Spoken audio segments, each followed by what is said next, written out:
할렐루야. 성경 1189장 장별로 알아가는 성경 이야기 진행을 맡고 있는 구재숙 목사입니다. 반갑습니다. 지난 시간에 이어서 다니엘서 함께 해보도록 하겠습니다. 다니엘은 남유다 소멸기에 바벨론에서 총리로 등용되어 하나님의 주권을 선포한 선지자입니다. 하나님께서 자기 백성을 향한 하나님의 구속 계획을 성취하기 위하여 열강의 군주들과 열국의 역사와 자연의 힘을 그분의 예지와 권능으로서 어떻게 다스리고 조종하시는지를 다니엘서를 통하여 말씀해 주고 있습니다. 지난 시간 이어서 6장 함께 해보도록 하겠습니다. 6장은 이제 사자굴입니다. 그래서 이제 벨사살은 이제 죽고 다리오 메데 바사 다리오 왕 시대입니다. 바벨론 제국이 막을 내리고 다리오 왕이 바벨론을 치리하던 시대 상황에서 일어난 사건으로 다니엘은 또다시 신앙의 시험에 직면하게 되어집니다. 그것은 왕만을 섬기라는 명령 때문이었는데 이 법이 다니엘에게는 유일 신앙을 버리라는, 오직 하나님만 섬기는 이런 신앙을 버리라는 사형 선고와 다름이 없었습니다. 다니엘은 신앙을 지켜 결국엔 사자굴 속에 던져졌으나 하나님의 보호를 받는 다리오 왕 때 사자굴입니다. 1절입니다. 성경 가지고 계신 분은 저와 함께 성경을 찾아가면서 함께 은혜 나누면 좋겠습니다. 다리오가 자기의 뜻대로 고간 120명을 세워 전국을 통치하게 하고, 그래서 이제 에스더서는 127도를 다스리는데 오늘 다니엘서는 120도를 이제 통치하게 했다. 그래서 고관 120명을 세웠다는 것은 여기서 이 고관은 보통 도라 불리는 행정구역보다 협소한 지역을 관할하는 그런 자들이었을 것으로 이렇게 보고 있습니다. 2절입니다. 또 그들 위에 총리 셋을 두었으니 다니엘이 그 중에 하나이라. 다니엘은 마음이 민첩하고 총리들과 고관들 위에 뛰어나므로 그를 세워 전국을 다스리게 하고자 한지라. 이에 총리들과 고관들이 모여 왕에게 나아가서, 그래서 이 바벨론 제국, 이 벨사살 왕을 끝으로 막을 내리고 이제 메데 바사 다리우 왕이 바벨론을 치리하던 시대의 그 상황에서 일어난 사건입니다. 7절입니다. 나라의 모든 총리, 지사와 총독과 법관과 관원이 의논하고 왕에게 한 법률을 세우며 한 금령을 정하실 것을 구하나이다. 이제부터 30일 동안에 누구든지 왕 외의 어떤 신에게나 사람에게 무엇을 구하면 사자굴에 던져 넣기로 한 것이니이다. 여기서 무엇을 구한다는 것은 종교적인 그런 강구를 드리면 이라는 뜻으로 왕만이 신들의 유일한 대리자로 간주된다는 그런 칙령을 내리게 되어집니다.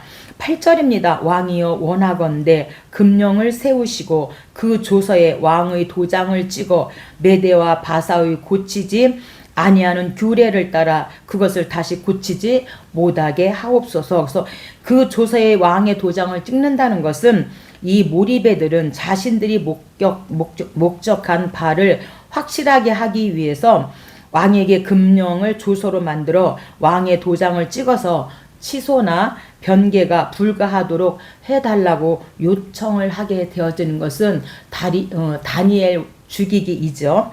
9절입니다. 메데 다리우 왕이 조서에 왕의 도장을 찍어 금령을 내리니라. 다니엘이 이 조서에 도장이 찍힌 것을 알고도 예루살렘으로 향한 창문을 열고 하루 3번씩 무릎을 꿇고 기도하며 그의 하나님께 감사하였더라. 그래서 예루살렘을 향한 이 창문은, 그의 방은 다락방이었는데 기도할 때 예루살렘을 향해 무릎을 꿇는 자세는 솔로몬 성전 건축 이후부터 습관화되었다고 합니다.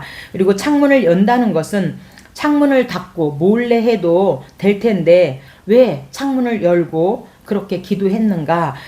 이 다니엘의 방은 다락방이었고 기도할 때 예루살렘을 향해 무릎을 꿇는 그런 자세는 솔로몬 성전 건축 이후부터 습관화되었고, 왜 창문 열고 기도했을까? 사람의 본심은 위기 상황에서 드러나게 되어지는데 하나님과의 약속이었기 때문에 생명 걸고 다니엘은 지켰다는 것입니다. 그런데 이때 다니엘의 나이가 약 83세였다고 합니다. 오늘 저와 여러분 이렇게 하나님을 섬기면 사자굴에 들어간다 이런 금령을 찍었어요. 그래서 이제 모든 백성이 알게 되었는데도 이렇게 하나님과의 약속을 지킨다는 이 정말 죽으면 죽으리라는 이 믿음은 정말 쉬운 믿음이 아닌데 이 다니엘과 그 친구들이 이러한 믿음 가운데 있었다라는 것, 그래서 하나님께로부터 인정받게 되어진 것이죠. 16절입니다. 다니엘을 끌어다가 사자굴에 던져 넣는지라. 왕이 다니엘에게 이르되 내가 항상 섬기는 너의 하나님이 너를 구원하시리라 하니라. 나의 하나님이 이미 그의 천사들을 보내어 사자들의 입을 보응하셨으므로. 그래서 이제 그 천사들은 하나님을 섬기도록 그에 의하여 창조된 영적 존재들이라고 성경은 말씀하고 있습니다. 천사가 하나님을 섬기는 방법 가운데 하나는 사람들을 보호하는 것이라고 시편 34편과 히브리서 1장에 그렇게 말씀하고 있는데, 지금의 경우에 있어서는 3장 25절에 나타나신 성육신 이전에 그리스도일 것이다 이렇게 보고 있는 학자들도 있습니다. 23절입니다. 왕이 심히 기뻐서 명하여 다니엘을 굴에서 올리라 하매 그들이 다니엘을 굴에서 올린즉 그의 몸이 조금도 상하지 아니하였으니 다니엘을 참소한 사람들을 끌어오게 하고 그들의 처자들과 함께 사자굴에 넣게 하였더니 그 뼈까지도 부서뜨렸더라. 그래서 참소한 사람들은요, 다니엘을 참소한 이들은 그 처자들과 함께 사자굴 속에 던져집니다. 이렇게 처자들, 친척들을 죄인과 함께 처형하는 것은 바로 그 바사나 마게도냐의 관습이었다고 합니다. 그러나 모세의 율법, 모세의 법은 월등한 도덕 체계를 제시하는데 신명기 24장 16절에 보니까 아버지는 그 자식으로 말미암아 죽임을 당하지 않을 것이요 그 자식들은 그 아버지로 말미암아 죽임을 당하지 않을 것이니 각 사람은 자기 죄로 말미암아 죽임을 당할 것이니라. 그래서 모세의 이 율법을 통해서는 각 사람이 자기의 죄로 인하여 죽지 한 사람이 죄를 지었다 해서 처자들과 온 가족이 다 함께 죽임을 당하지 않는다는 것입니다. 이렇게 우리가 사자굴 시험을 다니엘이 통과하고 7장입니다. 7장은 내 짐승 환상인데 우리가 이 6장보다 11년 전에 다시 벨사살 왕으로 돌아가서입니다. 11년 전인 바벨론의 벨사살 왕 때 일어난 일입니다.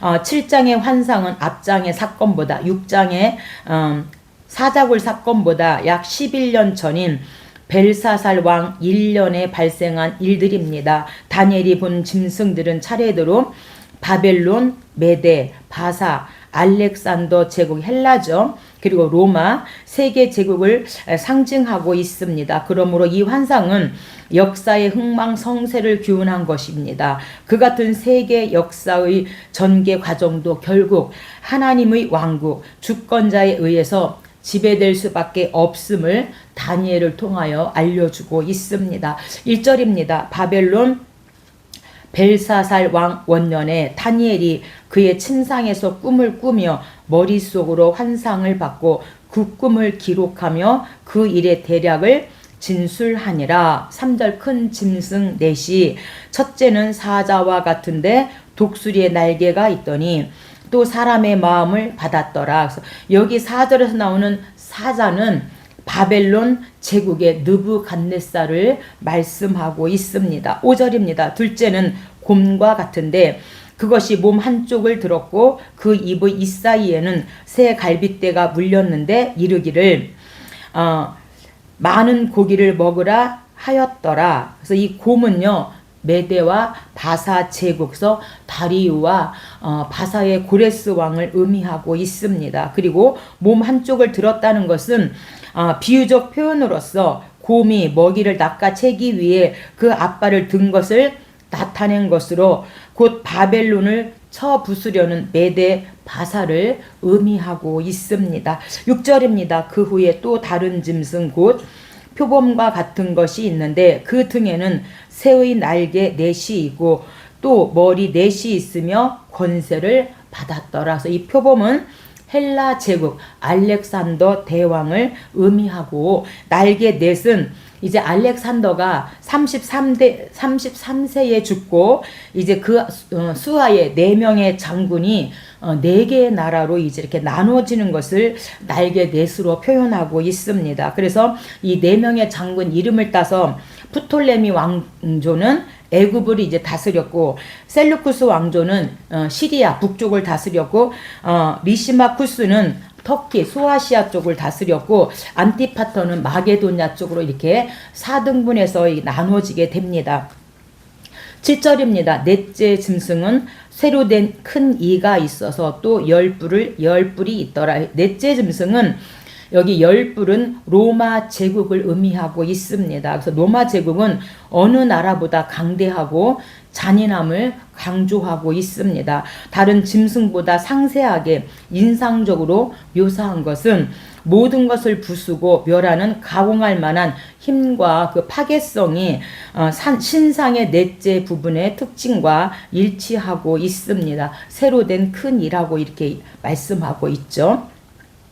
8장입니다. 8장은 순양, 흑염소 환상입니다. 순양과 흑염소에 대한 환상과 해석으로, 순양은 메데와 바사 제국을, 순염소는 그리스, 헬라 제국을 상징하고 있습니다. 즉 바벨론 멸망 후 근동의 지배권을 놓고 벌인 다툼을 묘사한 것인데, 이 본문은 이 같은 역사적인 사건을 배경으로 한 것일 뿐만 아니라 먹고 먹히는 싸움으로 점철된 전체 역사에 대한 조망이기도 합니다. 1절입니다.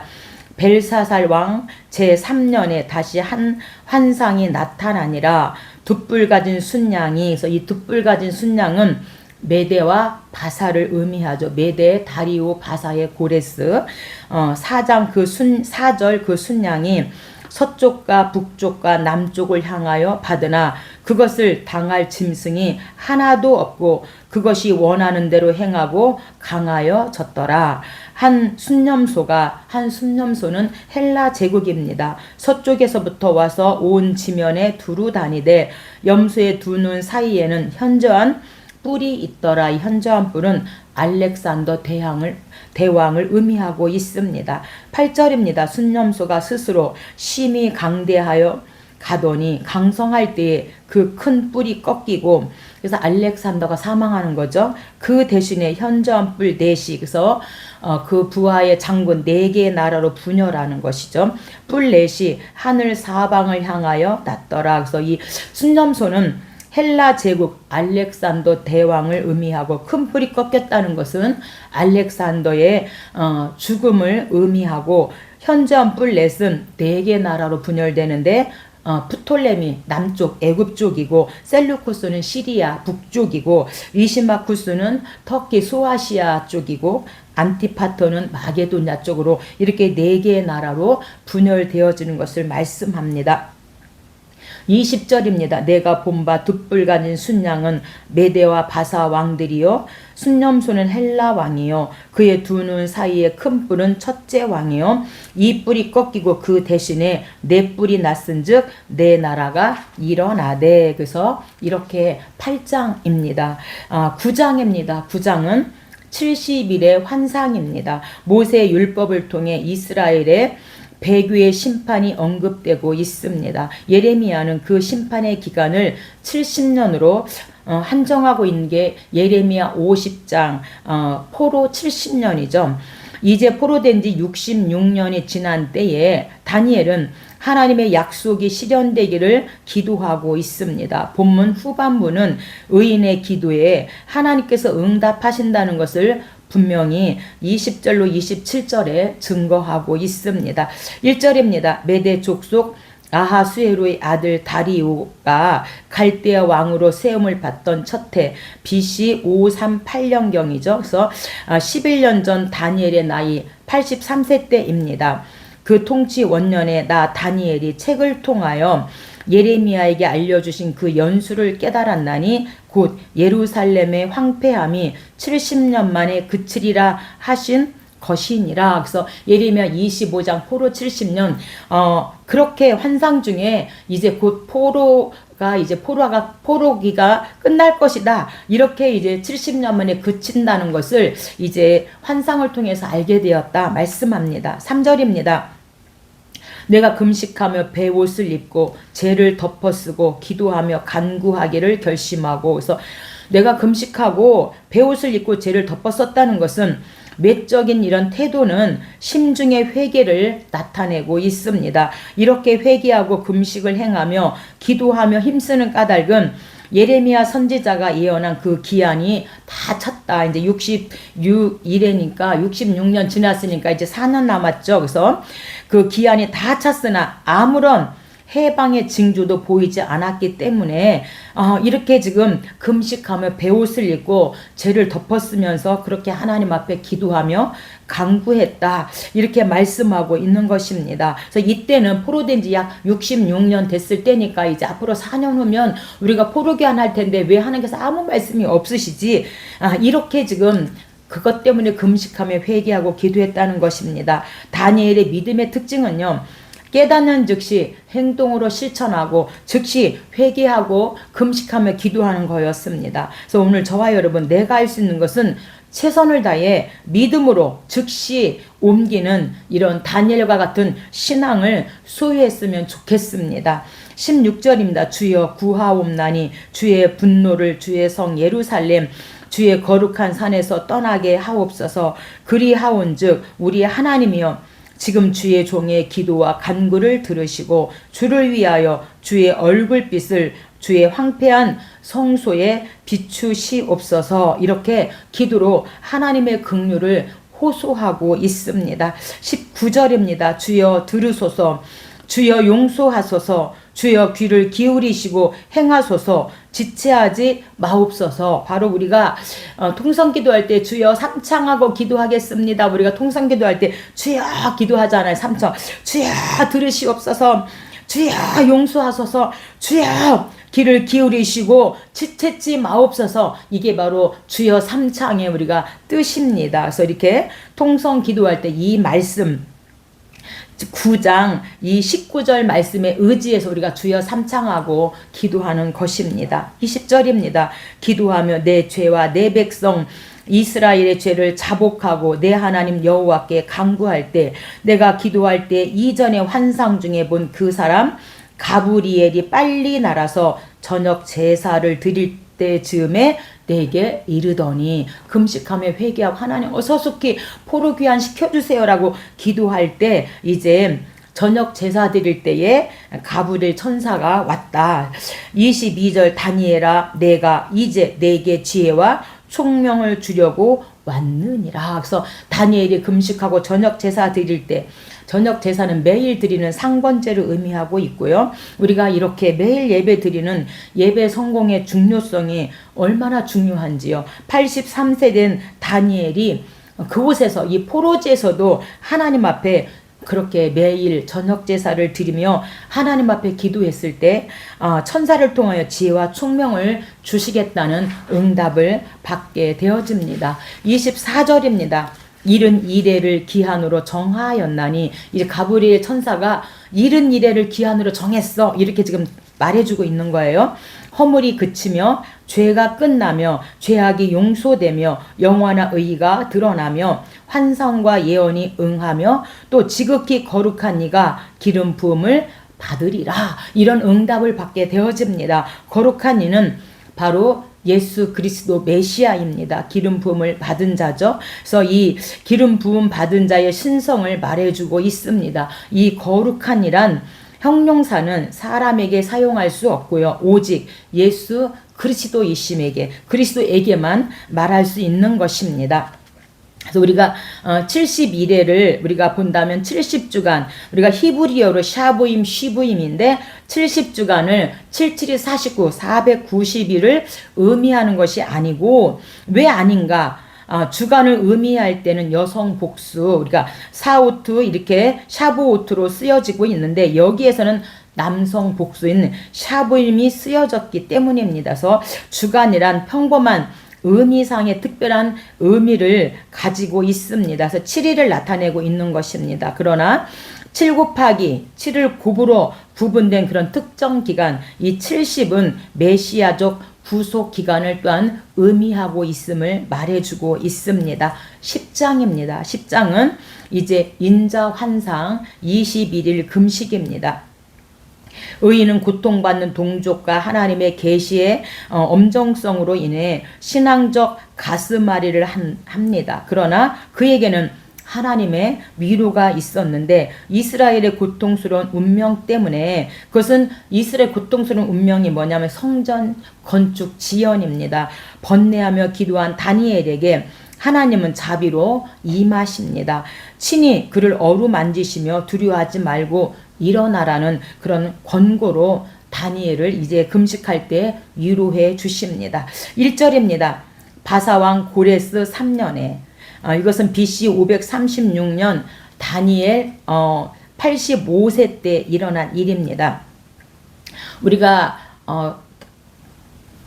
벨사살 다음에 이제 메대 다리오 다음에 이때는 바사왕 고레스다, 지금 이렇게 말하고 있습니다. 그래서 바사왕 고레스 제3년에 한 일이 다니엘에게 나타났는데 큰 전쟁에 관한 것이라. 나 다니엘이 새 이래 동안을 슬퍼하며 새 이래가 차기까지 좋은 떡을 먹지 아니하고 고기와 포도주를 입에 대지 아니하며 또 기름을 바르지 아니하니라. 첫째 달 24일에 내가 히데겔이라는 큰 강가에 있었는데 한 사람이 세마포 옷을 입었고 허리에는 우바수 순금띠를 띄었더라. 그래서 이 한 사람은 예수 그리스도 인자 환상을 주셨는데 왜 인자 환상을 주신 목적은 무엇인가? 첫 번째는 현세에서 악인들이 득세할지라도 예수 그리스도에 의해 선민의 긍정적 승리가 보장되어 있음을 보여주고 있는 것이고, 또한 곤경에 처한 선민들을 위로하고자 함입니다. 성전 이때가 성전 재건 중단 시기인데 우리가 메대 다리오 다음에 이제 바사 고레스가 왕으로 이제 오면서 포로 귀환을 시켜주잖아요. 그래서 이들이 이제 포로 귀환해서 성전을 이제 가자마자 한 1년쯤 됐을 때 이제 성전을 이제 재건하게 되어지는데 이 뿌리만 이렇게 이제 시작만 해놓고 이 중단되어지게 되어져요. 그게 BC 537년인데 1차 포로 귀환은 수룹바벨과 이제 예수와 함께 이들이 포로 귀환에서 제일 먼저 한 게 성전 재건을 하게 되어집니다. 근데 그때 이제 도비아와 이런 사람 때문에 결국에는 이제 성전이 16년 동안 중단되어졌을 때 이렇게 지금 21일 동안 금식하며 하나님께 기도하는 것이고 환상을 통하여 하나님께서 또한 말씀해 주고 있습니다.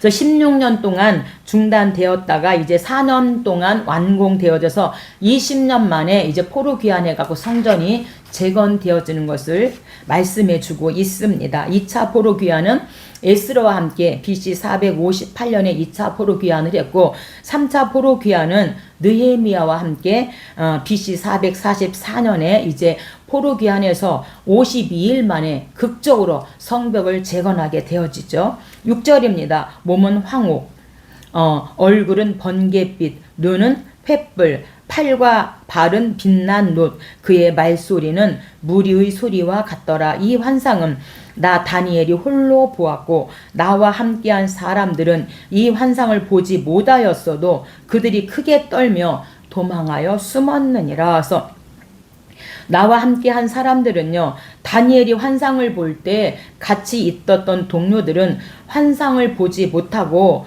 그럼에도 공포감에 사로잡혀서 두려워 떨었다는 것입니다. 그리고 도망쳐 몸을 숨겼다는 것이죠. 이제 다니엘만 홀로 남아있게 되었다. 그래서 나 다니엘이 홀로 보았고 이렇게 지금 말씀하죠. 12절 그가 이르되 다니엘아 두려워하지 말라. 스스로 겸비하게 하기로 결심하던 첫날부터 내 말이 응답받았으므로, 그런데 바사 왕국의 군주가 20일 동안 나를 막았으므로 미가엘이 와서 나를 도와줌으로. 그래서 바사 왕국의 군주는 20일 동안 나를 막았다는 것은, 악령은 바사 왕국의 통치자들을 조종하면서 이스라엘 백성을 괴롭혔던 것을 말씀합니다. 지금 말하시는 분은 미가엘의 도움으로 그 악령을 제압하였다.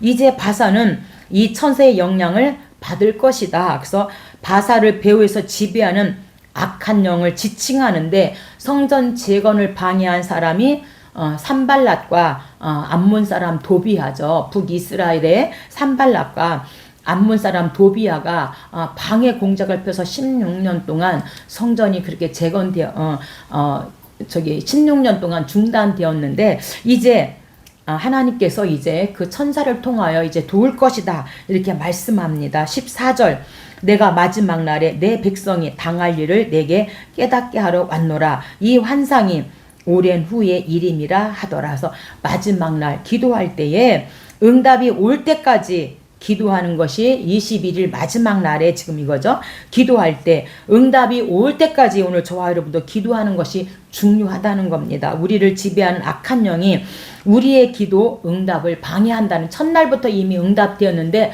중간에 악한 영들로 인하여서 21일째 되는 날 이제 응답을 가지고 왔다, 이렇게 말해요. 우리가 항상 기도하지만 그 2% 부족, 그 2%를 기다리지 못해서 우리가 낙심할 때가 얼마나 많고, 응답을 받지 못할 때가 그 2% 부족 때문에 그 산을 넘지 못할 때가 저 같은 경우에는 참 많이 있었음을 고백하는데, 다니엘은 끝까지 이렇게 기도했던 21일째 그 마지막 날에 이제 응답을 받게 되어집니다. 11장입니다. 11장은 열방 예언입니다. 바사 제국의 멸망과 헬라의 등장, 알렉산더의 사후에 프톨레미 왕조, 그 다음에 셀루쿠스 왕조 간의 쟁투, 그리고 안티오쿠스 에피파네스의 등장과 그가 자행한 유대교 박해 및 최후가 기록되어집니다. 이 같은 기록은 세속 정권조차도 하나님의 섭리를 벗어날 수 없다는 사실을 또한 인식시켜 줍니다.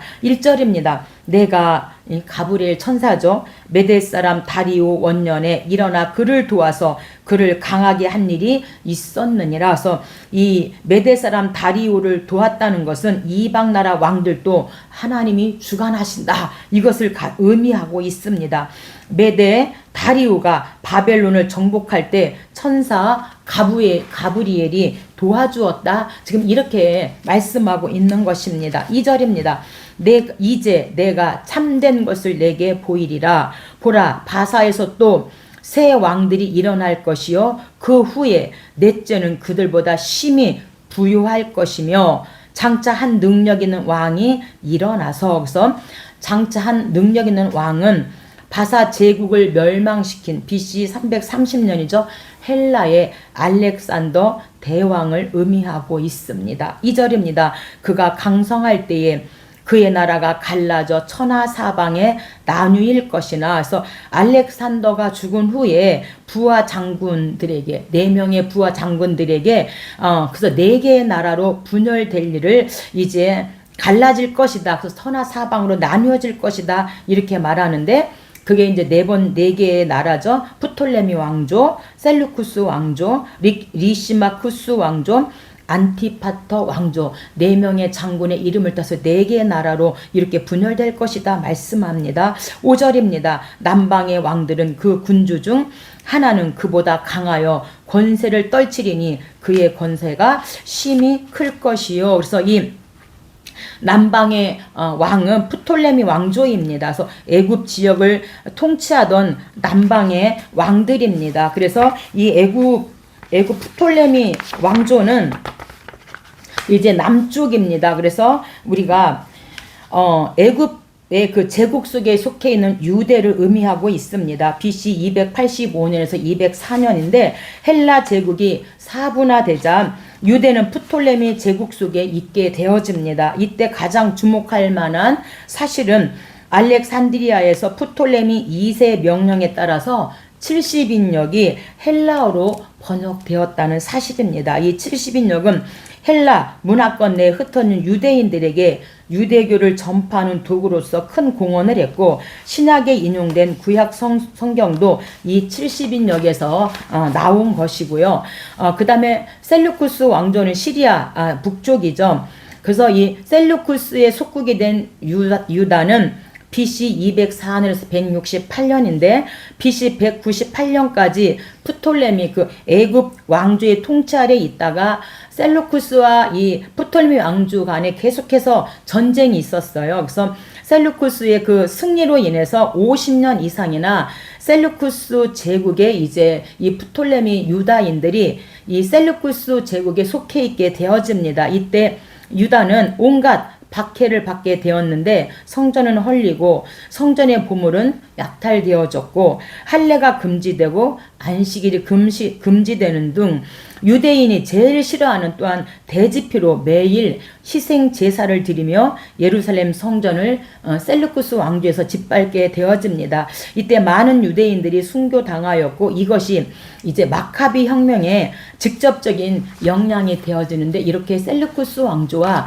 이 프톨레미 왕조 사이에 이런 일들이 있게 되어지는 것이 5절에 남방의 왕들은 그 군주 중 하나는 그보다 강하여 권세를 떨치리니 그의 권세가 심히 클 것이 결국에는 이 프톨레미 왕조가 셀루쿠스 왕조에 이렇게 지면서 전쟁에서 지면서 많은 시간이 그 속에서 이제 이들이 박해를 받게 되어집니다. 마지막 12장입니다. 12장은 마지막 때이고요. 이때가 언제냐면 또 메데 다리오 원년 때입니다. 종말에 임할 환난과 그것을 통과한 자에게 주어질 상급, 적그리스도의 최후 심판을 언급함으로 성도에게 소망을 주고 있습니다. 그러나 한 가지 의문, 즉 종말의 시기에 대한 하나님의 대답은 당신 외에는 누구도 알 수 없다는 것입니다. 우리가 마태복음 24장도 거전기지, 그래서 마지막 때에 거짓 선지자, 전쟁, 기근, 지진이 일어나는데 주님이 오시는 그 시는 아무도 모른다 이렇게 말하고 주님이 오시기 전에 이런 일들이 거짓 선지자가 성행하고 전쟁과 기근과 지진이 일어나게 될 것이다. 그러면 너희는 이제 주님이 오실 때가 가까웠다는 것을 알아라 이렇게 말씀하고 있지요. 그래서 성도들은 종말의 시기에 연연하지 말고 순간순간 성실과 믿음으로 우리가 살아야 함을 말씀해 주고 있습니다. 1절입니다. 그때까지 없던 환난일 것이며, 그래서 이 그때까지는 11장 40절에 그 마지막 때다 이렇게 말씀하고, 그때까지 없던 환난은요 적그리스도 때문에, 거짓 선지자 적그리스도 때문에 세상 끝날에 있을 대환란에 대해서 말씀하고 있는 것입니다. 땅의 티끌 가운데서 자는 자 중에서 많은 사람이 깨어나 영생을 받는 자도 있겠고 수치를 당하여서 영원히 부끄러움을 당할 자도 있을 것이며, 그래서 이제 그 마지막 때에는 어떤 자가 지혜로운 자인가, 땅의 티끌 가운데 자는 자 중에서 많은 사람을 옳은 대로 돌아오게 하는 자가 지혜 있는 자다 이렇게 말씀하는데, 여기서 자는 자 중에서 깨어나는 사람도 있겠고라는데, 이 성경에서 죽은 후의 상태를 자는 것으로 그렇게 묘사하는 것이 많이 있습니다. 사후 상태를 잠자는 것에 비유한 것은 죽은 자의 그 부활을 염두에 둔 상징어법입니다. 성경은 성도들에게 육체적 죽음이 있자마자 바로 그리스도와 교제를 나눈다는 것을 가르쳐 주는데, 그게 바로 누가복음 16장 부자와 나사로입니다. 부자도 죽어서 이제 음부에 내려가고 거짓 나사로도 죽어서 아브람 품에 이제 안기게 되어지죠. 근데 이 부자가 음부에서 막 너무 목이 타니까 막 아버지 아브람이야 막 너무 가라니까 천국의 아브람 품에 있는 나사로를 보내서 내 입에 물 한 방울만 찍어서 내 혀를 서늘하게 해달라고 사후에 즉시 지금 대화하고 있는 거잖아요. 그래서 큰 구렁이 있어서 천국에서 지옥, 음부에서 천국에 올 수 없다. 그럼 부탁이 있습니다. 뭐냐? 내 형제 세상에 5명이 있는데 그 아브람을 보내서 제발 예수님 믿고 천국 가고 나와 같은 이 음부에 오지 않게 해주세요. 그렇게 부탁하죠. 예. 그런데 이 세상에는 모세와 같은 오늘 저와 같은 그런 선지자들이 있지 않느냐? 그들을 통해서 그 복음을 듣지 않는다면 나사를 보낸다 할지라도 그들의 마음이 강팍해서 듣지 않을 것이다. 이렇게 바로 예수님과 교제하는 것을 말씀해 주고 있습니다. 3절입니다. 지혜 있는 자는 궁창의 별과 같이 빛날 것이요 많은 사람을 옳은 대로 돌아오게 한 자는 별과 같이 영원토록 빛나리라. 다니엘아, 마지막 때까지 이 말을 간수하고 이 글을 봉함하라. 많은 사람이 빨리 왕래하며 지식이 더하리라. 이렇게 결론을 내고 있는데, 많은 사람을 옳은 대로 돌아오게 하는 자가 하늘의 별과 같이 빛날 것이다. 우리가 별도 7등급으로 우리가 구분하고 있는데, 오늘 저와 여러분, 많은 사람 옳은 대로 돌아오게 하는 것은 예수 믿지 않는 사람들을 하나님 앞에 돌아오게 전도하고 복음 전하는 자가 가장 지혜로운 자고 궁창의 별과 같이 빛날 것이다. 이렇게 결론을 내려주고 있습니다. 다니엘은 16세 때 이제 포로로 잡혀가서 처음에 음식 신앙에서 이제 음식 신앙을 통과해서 절개 신앙으로, 그리고 변치 않는 믿음으로 85세까지 그렇게 하나님 앞에 깨닫는 즉시 실천하면서 금식하고 기도하면서 그렇게 신앙의 사람 다니엘은 그렇게 승리했습니다. 포로기에서. 오늘 저와 여러분도 다니엘처럼 이런 믿음으로 승리할 때 하나님 앞에 많은 사람을 옳은 대로 인도하는, 그래서 별과 같이 빛나는 그런 저와 여러분이 되었으면 좋겠습니다. 감사합니다.